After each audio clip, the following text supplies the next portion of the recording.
جمال الوجود بذكر الإله وتصفو الحياة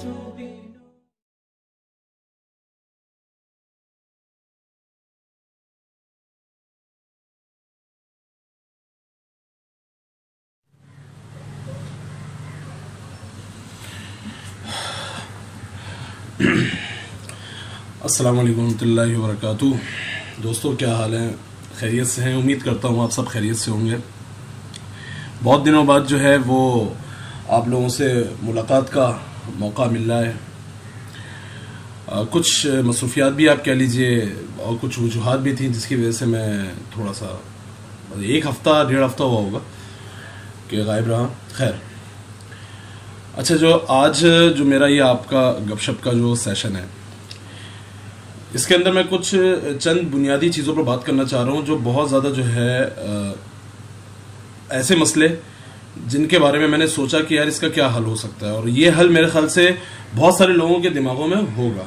اللہ کرے یہ حل کی ہی صورت میں نہ رہے بلکہ یہ اس حل پر عمل بھی ہو تو بہت اچھا ہو جائے گا۔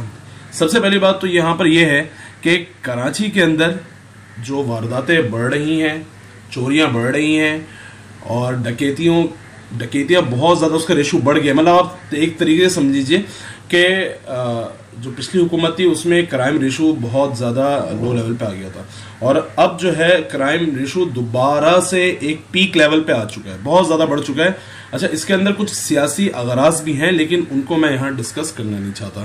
صرف یہاں مدعے کی بات ہوگی، حل ہوگا کہ بھائی اس کا کیا حل ہے، وہ حل ہم کہہ دیتے ہیں، اور یہ کہ اللہ کرے اس حل پہ عمل بھی ہو جائے اور یہ کہ لوگوں کو سمجھ میں بھی آ جائے، اور جو ادارے ہیں ان کو یہ بات سمجھ میں آ جائے۔ سمجھ میں ان کی بھی آیا ہوا ہے لیکن مسئلہ سمجھ نہیں آتا کہ کیا ہو رہا ہے کیا نہیں ہو رہا۔ بات ساری یہ ہے کہ بھائی جس طرح چوریوں کا رواج بڑھ گیا ہے، ڈکیتیوں کا رواج بڑھ گیا ہے، سمپل سا مدعے کی بات ہے، آگے پیچھے کوئی تقریر نہیں، کچھ بھی نہیں۔ اس کا آسان سا حل قرآن کریم نے ہمیں دے دیا ہے۔ وہ کیا حل ہے؟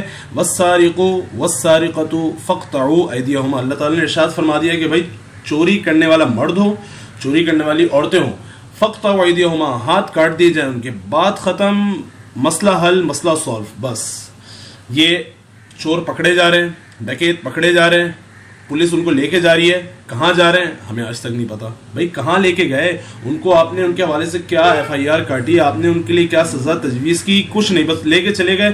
واللہ عالم، آگے میں اس حوالے سے کوئی بات نہیں کرنا چاہتا۔ یہ اداروں کی ذمہ داری ہے کہ وہ اس بات پر عمل کریں۔ جس طرح سعودی عرب کے اندر آپ دیکھیے کرائم ریشو اتنا تھا نہیں، کیوں نہیں تھا؟ وہ ایک جو ہے جس بات پہ وہ عمل کرتے ہوئے آ رہے ہیں، بس وہ چل رہا ہے ماشاءاللہ سے۔ ایک عرب کے اندر ایک رواج تھا کہ بھائی چوری کرنے والا ہے، ہاتھ کاٹ دو، بات ختم۔ چوریوں کا جو ایک ریشو ہے وہ کم ہو جائے گا۔ آپ دیکھ لیجیے چوری چکاری ہے ہی نہیں وہاں، اتنی ہے ہی نہیں چوری چکاری۔ کیوں سر؟ اللہ کے چور کا ہاتھ کاٹ دیا جاتا ہے۔ آپ جو ہے جس طرح کرائم ایشو بڑھ رہا ہے، آپ جو ہے ان چوروں کو پکڑیے، چوراہے پر لے کے آئیے، چوک پر لے کے آئیے، لائیو ٹیلی کاسٹ کیجیے اور ان کا ہاتھ کاٹ دیجیے۔ آپ دیکھیے آپ کا کرائم ریشو جو اب اتنا بڑھ گیا ہے وہ کتنا، اس کا لیول کتنا نیچے آ جائے گا۔ آپ یہ کر کے دیکھیے۔ یہ آپ کی ذمہ داری ہے، یہ آپ اداروں کی ذمہ داری ہے کہ آپ کر کے دیکھیں۔ نہیں تو پھر کیا ہوگا کہ جس طرح ایک عرصہ پہلے بھی بہت زیادہ جو یہ معاملات بڑھ گئے تھے تو عوام نے کیا کیا تھا؟ چوروں کو پکڑا، آگ لگا دو۔ پھر عوام قانون کو اپنے ہاتھ میں لے گی نا، پھر یہ مت کہیے گا کہ عوام کا کام نہیں ہے۔ جب آپ اپنا کام نہیں کریں گے تو پھر عوام وہ کام کرے گی، کیونکہ بھائی لوٹا آپ کو نہیں جا رہا، لوٹا ہمیں جا رہا ہے۔ پریشان آپ نہیں ہو رہے، پریشان ہم ہو رہے ہیں۔ ہمارے ساتھ مسئلے مسائل آئے دن روزانہ ہماری گلیوں کے اندر یہ مسائل ہو رہے ہیں، محلے کے اندر، علاقوں کے اندر مسائل بڑھ گئے، پورے کراچی کے اندر یہ مسائل بڑھ گئے۔ تو ذمہ داری آپ کی ہے، مگرنا پھر یہی بات ہے، پھر عوام سے یہ اپیل کی جاتی ہے کہ بھائی آپ اس طرح کیجئے کہ آپ لائیے لوگوں کو، آپ جو اس طرح کے جو مجرمین ہیں ان کو لے کے آئیے، کرین پہ ان کو لٹکائیے، ان کے ہاتھ کاٹیے چوراہے پہ لا کر، بس بات ختم ہو گئی۔ سوشل میڈیا پہ ان لوگوں کی ویڈیوز بنانی شروع کیجئے، خود وائرل ہوگی۔ بہت سارے ایسے لوگ ہیں ان کو خود عقل آ جائے گی، جو ایسی بات ہے وہ بھی تو یوز کر رہے ہیں نا سوشل میڈیا، وہ بھی میڈیا سے ان کا کوئی لنک ہے۔ جب وہ خود دیکھیں گے نا تو عقل ان کی ٹھکانے میں آ جائے گی کہ یار میرے ساتھ ایسا نہ ہو جائے۔ تو خدا را یہ بہت زیادہ معاملات بڑھ گئے ہیں، ان کی روک تھام کے لیے جو ہے وہ کوئی حکمت عملی جو ہے تیار کی جائے۔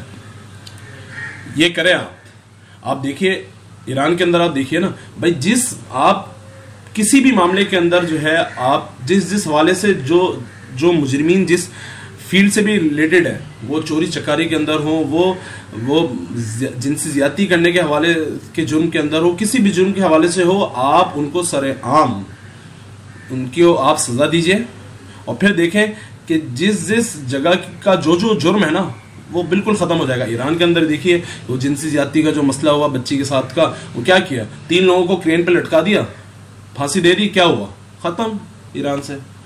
وہ جو جنسی معاملات تھے تو ختم ہو گئے، جو جنسی زیادتیاں جو کرتے تھے جو بچیوں سے، ختم ہو گئے۔ یہ ہمیں کرنا پڑے گا، جو قرآن نے ہمیں چیز دی ہے، جو حل بتایا ہے، اسی پہ ہماری فلاح ہے، اسی پہ ہماری نجات ہے۔ ہم اپنی طرف سے جو ہے کچھ لے کے آئیں گے تو اس میں کچھ نہیں رکھا ہوا، اپنی طرف سے ہم آئیڈیاز لے کے آئے کہ نہیں یہ کر لیتے، نہیں بھائی، جو ہمیں اللہ اس کے رسول نے بتا دیا اسی پہ عمل کر کے ہی تمام چیزوں کا حل ہمیں ملے گا۔ آپ دیکھیے نا، مسلم کی روایت ہے کہ آپ صلی اللہ علیہ وسلم کے زمانے میں ایک چور نے ایک ڈھال چوری کی جس کی قیمت 3 درہم تھی، کیا ہوا، آپ صلی اللہ علیہ وسلم نے اس کا ہاتھ کٹوا دیا۔ تو یہ ضرورت ہے بھائی اس بات کی کہ اس طرح کے جو جرم میں ملوث ہوں ان کے ساتھ ایسے معاملات کیے جائیں۔